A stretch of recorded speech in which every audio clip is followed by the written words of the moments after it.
ଦେଖୁଛନ୍ତି ଆଷ୍ଟ୍ରୋଭାଗ୍ୟ। ଆଜି ଆମେ କୌଣସି ସାଧାରଣ ରାଶିଫଳ କଥା କହିବାକୁ ଯାଉନାହିଁ।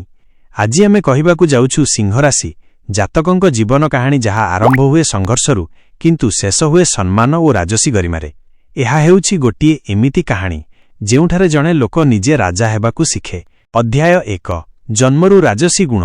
ସିଂହ ରାଶି ଜାତକ ଜନ୍ମରୁ ହିଁ ଅଲଗା। ସେ ଶିଶୁ ଥିଲେ ବି ତାଙ୍କ ଆଖିରେ ଥାଏ ଗୋଟିଏ ଆତ୍ମବିଶ୍ୱାସ ଯାହା ସାଧାରଣ ନୁହେଁ। ସେ କାନ୍ଦିଲେ ମଧ୍ୟ, ସେ କଥା କହିଲେ ମଧ୍ୟ, ସେ ରହିଲେ ମଧ୍ୟ ଲୋକଙ୍କ ଦୃଷ୍ଟି ଆପେ ଆପେ ସେଇଠି ଯାଏ। କାରଣ ସିଂହ ରାଶି ସୂର୍ଯ୍ୟଙ୍କ ଶାସିତ ରାଶି।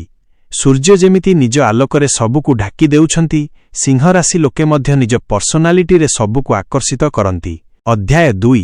ଶିଶୁବେଳାର ଗୁପ୍ତ ସଂଘର୍ଷ। ଲୋକେ ଭାବନ୍ତି ସିଂହ ରାଶି ଲୋକେ ସବୁବେଳେ ଷ୍ଟ୍ରଙ୍ଗ, କିନ୍ତୁ ସତ୍ୟ ହେଉଛି ଶିଶୁବେଳେ ସିଂହ ରାଶିର ଜାତକ ଭାବନାତ୍ମକ ଭାବେ ବହୁତ ସେନ୍ସିଟିଭ୍।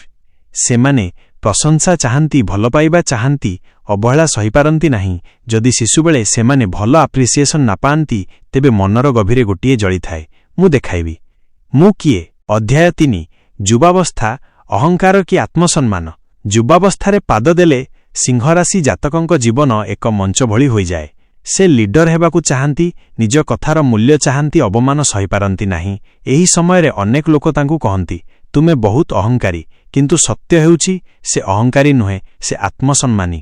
ସିଂହରାଶି ପାଇଁ ସେଲ୍ଫ ରେସ୍ପେକ୍ଟ ହେଉଛି ସବୁଠାରୁ ବଡ଼ ଧନ। ଅଧ୍ୟାୟ 4। ଭାଗ୍ୟ ଓ ପରୀକ୍ଷା। ସିଂହ ରାଶି ଜାତକଙ୍କ ଜୀବନରେ ଭାଗ୍ୟ ମିଳେ ନାହିଁ। ସେମାନେ ପରୀକ୍ଷା ଦିଅନ୍ତି, ଅପମାନ ସହନ୍ତି, ପଡ଼ିଯାନ୍ତି, ପୁଣି ଉଠନ୍ତି, କିନ୍ତୁ ଏକ କଥା ନିଶ୍ଚିତ, ସିଂହ କେବେ ହାର ମାନେ ନାହିଁ। ଯେତେଥର ପଡ଼ିବ ସେତେଥର ଅଧିକ ଶକ୍ତିଶାଳୀ ହୋଇ ଉଠିବ। ପାଠ ବିନା ଏକ ଶେଷ ସନ୍ଦେଶ। ଏହା ଥିଲା ସିଂହ ରାଶି ଜୀବନ କାହାଣୀର ଆରମ୍ଭ।